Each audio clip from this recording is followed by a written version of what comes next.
Hi ನಮಸ್ತೆ friends, welcome to Kolar kitchen. ಬನ್ನಿ friends, ಇವತ್ತಿನ ವಿಡಿಯೋದಲ್ಲಿ ತುಂಬಾ ಟೇಸ್ಟಿಯಾಗಿ ಹಾಗೆಯೇ ಈಸಿಯಾಗಿ ಜ್ವರ ಎಲ್ಲ ಬಂದಾಗ ನಾಲ್ಗೆ ಕೆಟ್ಟಿರುತ್ತಲ್ಲ, ಬಾಯಿ ರುಚಿನೂ ಕೆಟ್ಟಿರುತ್ತೆ, ಆವಾಗ ಈ ಥರ ಜೀರಿಗೆ ಮೆಣಸಿನ ಸಾರು ಮಾಡ್ಕೊಂಡು ತಿನ್ನೋದ್ರಿಂದ ಹೆಲ್ತ್ಗೂ ಸಹ ಒಳ್ಳೆಯದು, ಹಾಗೆಯೇ ಬಾಯಿ ರುಚಿನೂ ಸಹ ಸರಿ ಹೋಗುತ್ತೆ, ತುಂಬಾ ರುಚಿ ಅನಿಸುತ್ತೆ. ಬನ್ನಿ ಇವಾಗ ಈ ಜೀರಿಗೆ ಮೆಣಸಿನ ಸಾಂಬಾರು ಮಾಡೋದಕ್ಕೆ ಏನೆಲ್ಲ ಬೇಕು, ಹೇಗೆ ಮಾಡೋದು ಅಂತ ನೋಡೋಣ ಬನ್ನಿ. ನೋಡಿ, ಇಲ್ಲಿ ಒಂದು ಪ್ಯಾನ್ ಬಿಸಿಗಿಟ್ಟು ಅದಕ್ಕೆ ನಾನು ಅರ್ಧ ಟೀ ಸ್ಪೂನ್ ಹಾಕೋಷ್ಟು ಎಣ್ಣೆ ಹಾಕೋತಾ ಇದ್ದೀನಿ. ಎಣ್ಣೆ ಬಿಸಿ ಆದಮೇಲೆ ಈರುಳ್ಳಿ ಒಂದು ಹಾಕೋತಾ ಇದ್ದೀನಿ, ಹಾಗೆಯೇ ಬೆಳ್ಳುಳ್ಳಿ ಅರ್ಧ ಗಡ್ಡೆನ ಸಿಪ್ಪೆ ತೆಗೆದು ಹಾಕೋತಾ ಇದ್ದೀನಿ.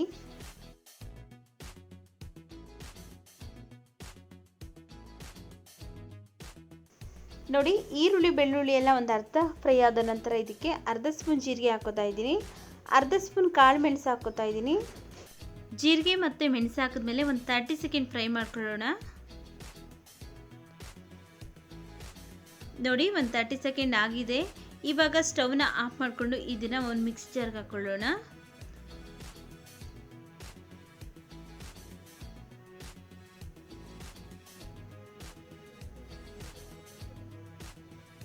ನೋಡಿ, ಇವಾಗ ಇದಕ್ಕೆ ನಾನು ಒಂದು ನೆಲ್ಲಿಕಾಯಿ ಗತ್ತಷ್ಟು ಹುಣಸೆ ಹಣ್ಣನ್ನು ಹಾಕೋತಾ ಇದ್ದೀನಿ.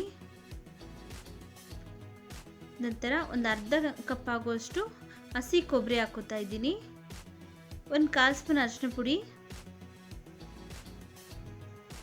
ಹಾಗೆಯೇ ಸಾಂಬಾರು ಪೌಡರ್ 1 ಸ್ಪೂನ್ ಹಾಕೋತಾ ಇದ್ದೀನಿ. ಸಾಂಬಾರು ಪೌಡರ್ ಲಿಂಕ್ ಬೇಕಂದರೆ ನಾನು ಡಿಸ್ಕ್ರಿಪ್ಷನ್ ಬಾಕ್ಸಲ್ಲಿ ಕೊಟ್ಟಿದ್ದೀನಿ, ಪ್ಲೀಸ್ ಒಂದ್ಸರಿ ಚೆಕ್ ಮಾಡ್ಕೊಳ್ಳಿ. ಹಾಗೆಯೇ ಕೊತ್ತಂಬರಿ ಸೊಪ್ಪು ಸ್ವಲ್ಪ ಹಾಕೋತಾ ಇದ್ದೀನಿ. ಇವಿಷ್ಟನ್ನು ಇವಾಗ ಒಂದ್ಸರಿ ಗ್ರೈಂಡ್ ಮಾಡ್ಕೊಂಬರೋಣ. ನೋಡಿ, ಈ ಥರ ಗ್ರೈಂಡ್ ಮಾಡ್ಕೋಬೇಕು. ಇದಕ್ಕೆ ಒಂದು ಸ್ವಲ್ಪ ನೀರನ್ನು ಬೇಕಿದ್ರೆ ಆ್ಯಡ್ ಮಾಡಿಕೊಂಡು ಗ್ರೈಂಡ್ ಮಾಡ್ಕೊಳ್ಳಿ. ಇವಾಗ ಇದನ್ನು ಪಕ್ಕಕ್ಕೆ ಇಟ್ಟು ನಾನು ಒಗ್ಗರಣೆ ಮಾಡ್ಕೊಳ್ಳೋದಕ್ಕೋಸ್ಕರ ಒಂದು ಪಾತ್ರೆ ಬಿಸಿಗಿಟ್ಟು ಅದಕ್ಕೆ ನಾನು 2 ಟೇಬಲ್ ಸ್ಪೂನ್ ಆಗೋಷ್ಟು ಎಣ್ಣೆ ಹಾಕೋತಾ ಇದ್ದೀನಿ.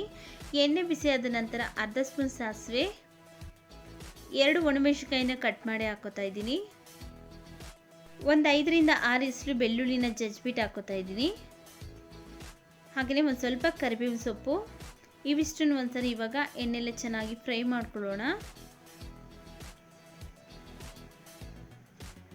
ಇವಾಗ ಇದಕ್ಕೆ ನಾನು ಮೊದಲೇ ರುಬ್ಬಿಟ್ಕೊಂಡಿರುವಂತಹ ಮಸಾಲೆ ಹಾಕೋತಾ ಇದ್ದೀನಿ. ಅದೇ ಮಿಕ್ಸಿ ಜಾರ್ಗೆ ಒಂದು ಸ್ವಲ್ಪ ನೀರನ್ನು ಹಾಕಿ ಇದಕ್ಕೆ ಆ್ಯಡ್ ಮಾಡ್ಕೋತಾ ಇದ್ದೀನಿ.